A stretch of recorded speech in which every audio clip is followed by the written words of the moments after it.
नमस्कार दोस्तों, स्वागत है आपका मेरे चैनल इन्वेस्ट विद दीपक सब्याल में। तो दोस्तों आ गया हूं फिर से मैं एक नया वीडियो लेके।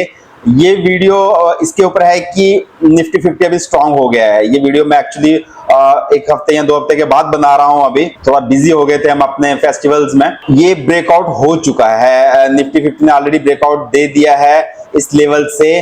और अभी जो न्यूज आ रही है कि टैरिफ का इंडिया और अमेरिका के बीच डील हो सकती है, तो गिफ्ट निफ्टी ऑलरेडी 350 पॉइंट्स ऊपर ही दिखा रहा है, तो मार्केट कल भी स्ट्रांग रहने की ही संभावना है। तो दोस्तों मैं ये बात बहुत पहले से कह रहा था कि ये जो लेवल हैं इस लेवल पे बल्क बाइंग होनी चाहिए। अगर ये लेवल टूट जाते हैं तो इसके नीचे भी मैंने लेवल बताए थे, लेकिन मार्केट यहीं से घूम गया है और ये डब्ल्यू पैटर्न का ब्रेकआउट ऑलरेडी हो चुका है। तो अभी हम मार्केट जो है वो ऑल टाइम हाई जो हमारा है 26,200 का, उसको टच करेगी, जहां उसको क्रॉस करने की कोशिश करेगी। तो दोस्तों अब बात ये है कि मार्केट बढ़ रही है, निफ्टी 50 बढ़ रहा है, लेकिन कईयों के पोर्टफोलियो अभी भी नहीं बढ़ रहे होंगे। ये मैं जानता हूं क्यों नहीं बढ़ रहे होंगे और क्या रीजन है उसके। तो दोस्तों अगर आपके पास स्मॉल कैप स्टॉक्स हैं जो अभी भी ओवर वैल्यूड हैं, तो आपका पोर्टफोलियो नहीं बढ़ रहा होगा, जहां उस अपेक्षा से नहीं बढ़ रहा होगा जो आप सोच रहे हैं। लेकिन जिसके पास निफ्टी 50 है, जिसके पास लार्ज कैप स्टॉक्स हैं, जिन्होंने धैर्य रखा था, तो वो आज उसका बेनिफिट उठा रहे हैं। तो दोस्तों आज हम इस मुद्दे पे बात करेंगे कि कौन कौन से सेक्टर हैं और अभी भी क्यों वो अंडर वैल्यूड हैं, और उन सेक्टर्स में बने रहना चाहिए और उन सेक्टर्स के स्टॉक्स में ही रहना चाहिए। दोस्तों मैं स्टॉक्स रिकमेंडेशन के खिलाफ हूं, इसलिए क्योंकि अगर हम कोई एक स्टॉक लेते हैं तो हमारा 100% रिस्क उसी स्टॉक के ऊपर हो जाता है। लेकिन अगर आप वो सेक्टर ले लेते हैं या आप एक फंड ले लेते हैं तो आपका रिस्क काफी डाइवर्सिफाइड हो जाता है। और हमें पता है कि हमारे पास इतना समय नहीं होता रिटेलर्स के पास कि वो इतना ज्यादा सर्च कर सकें या रिसर्च कर सकें, स्टडी कर सकें। तो दोस्तों अभी बात करते हैं नेक्स्ट सेक्टर की, कौन कौन से सेक्टर हैं और किस वैल्यूएशन पे चल रहे हैं। तो सबसे पहले हमारा सेक्टर आता है दोस्तों निफ्टी आईटी। आईटी अभी भी अंडर वैल्यूड चल रहा है। अगर निफ्टी आईटी का आप पी मल्टीपल देखो, अभी 25 है और 5 सालों का इसका मीडियन ही 28.8 है। तो आप देख लो, इसके ग्राफ से आपको पता चल रहा होगा कि अभी ये अपनी लोएस्ट वैल्यूएशन पे चल रहा है। अगर 10 इयर्स का भी इसका पी वैल्यूएशन देखें तो अपने एवरेज पे आ गया है। तो दोस्तों अगर आपको लग रहा है कि आईटी इंडस्ट्री में कुछ ऐसा हो गया है कि अभी आईटी में रिटर्न नहीं बनेंगे, तो दोस्तों आप गलत हैं। देखिए प्रॉब्लम्स हर इंडस्ट्री में आती हैं, लेकिन वो किसी समय के लिए होती हैं। लेकिन जब ये सेक्टर चल जाएगा उसके बाद आपको न्यूज आएगी कि ये सिस्टम जो है, जहां मतलब ये आईटी जो है अभी बुल रन के लिए तैयार है, जिसमें से चीजें सुधर रही हैं। तो हमें कोई सेक्टर पकड़ना है तो तब पकड़ना है जब उसके हालात खराब है और अभी आगे संभावनाएं हैं कि ये चीजें सुधर जाएंगी। तो जैसे अभी मार्केट स्ट्रांग है तो आईटी भी स्ट्रांग होगा। तो ये एक ऐसा सेक्टर है जो अच्छी वैल्यूएशन पे है, मैं तो कहूंगा कि चीप वैल्यूएशन पे है। तो इस सेक्टर में हमें अपनी एलोकेशन बढ़ानी चाहिए।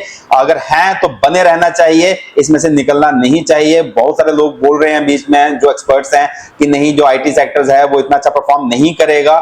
हो सकता है कि इतना अच्छा अगले 2-4 महीने 6 महीने ना करे, लेकिन जिस वैल्यूएशन पे जो अभी मिल रहा है जरूर इसमें इन्वेस्टमेंट बनती है। तो इसका अगर हम देख भी लेते हैं कौन सा ऐसा सेक्टर है, स्टॉक्स है, जहां फंड है, तो आप एक टेक्नोलॉजी फंड देख सकते हो। टेक्नोलॉजी फंड कोई भी चूज कर सकते हो, कोई रिकमेंडेशन नहीं है। आप देखिए पिछले 6 महीने में इसने 8% के रिटर्न दिए हैं, एक साल में अभी भी ये -6% के रिटर्न है। और ऑल टाइम जब से ये लॉन्च हुआ है 15% के रिटर्न दे दिए हैं। जिस 17 दिसंबर 2024 में जिसने जो हाई बनाया था, उसके बाद से फिर दिसंबर आने वाला है, उसको इसने क्रॉस नहीं किया है। बड़े अच्छे लेवल्स पे है। और आप जितने भी आईटी से रिलेटेड स्टॉक्स हैं इस फंड में होते हैं, तो आप अगर कोई एक स्टॉक खरीदते हो तो उसमें आपका रिस्क ज्यादा होता है। अगर आप पूरा फंड खरीद लेते हो तो आपका रिस्क कम हो जाता है।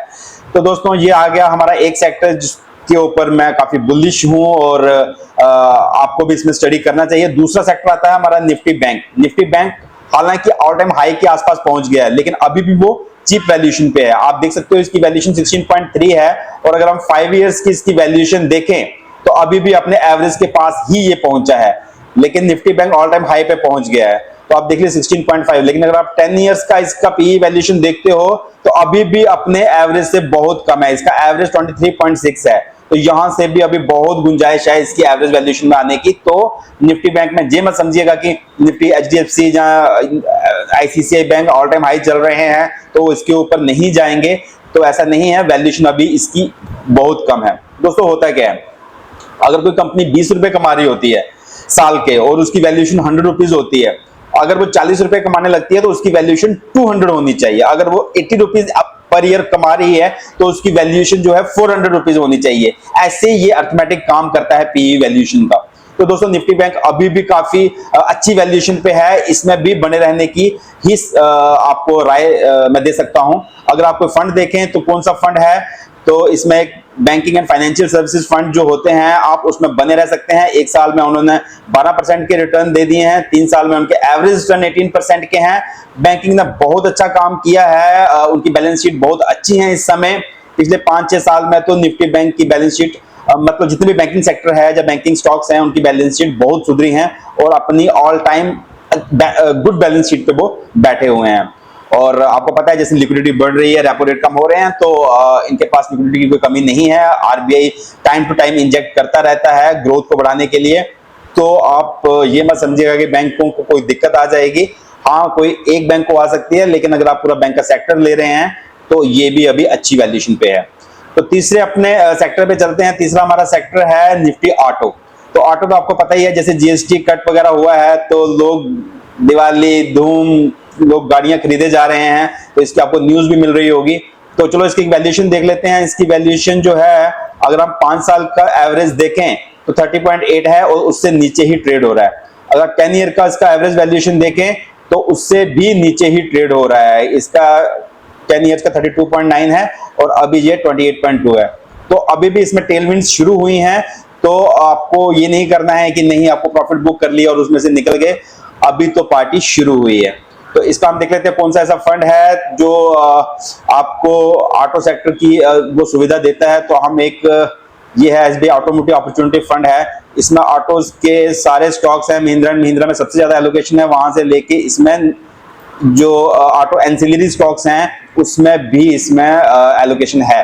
तो कहने का मतलब यह है कि किसी एक स्टॉक को पकड़ने से बहुत अच्छा रहता है कि अगर आप फंड को पकड़ें। अगर आप इसके 6 महीने के ही रिटर्न देख लें तो 27% के रिटर्न हैं 6 महीने के। अगर आपने इसी सेक्टर में 6 महीने पहले इन्वेस्ट किया होता, लेकिन उस समय आपको पता है हेडविंड्स चल रही थी, टैरिफ का इश्यूज चल रहे थे, बहुत सारी प्रॉब्लम्स चल रही थी, जिस कारण से वो काफी नेगेटिव था। लेकिन आगे अभी हर चीज अगर जब पॉजिटिव हो रही है तब आप खरीदोगे तो आपने ये 28% मिस कर चुके हैं। लेकिन अभी भी ये इतने महंगे नहीं हुए हैं। तो मैं यही कहूंगा कि जब चीजें बहुत खराब होती हैं तो आपको अच्छी वैल्यूएशन पे चीजें खरीद के कोई एक स्टॉक नहीं, आपको एक सेक्टर खरीद के जहां एक बड़ा फंड खरीद के उसमें समय के लिए बैठना है, पेशेंस रखनी है, तभी आप उसमें से रिटर्न बना पाएंगे। तो अब एक और सेक्टर है जो अभी काफी बूम कर रहा है, वो है निफ्टी एफएमसीजी। एफएमसीजी का सेक्टर भी अभी अगर आप अभी देखें तो इसकी पीई वैल्यूएशन 5 इयर्स के पीई वैल्यूएशन से अभी भी नीचे है और 10 ईयर का पीई वैल्यूएशन से भी अभी नीचे है।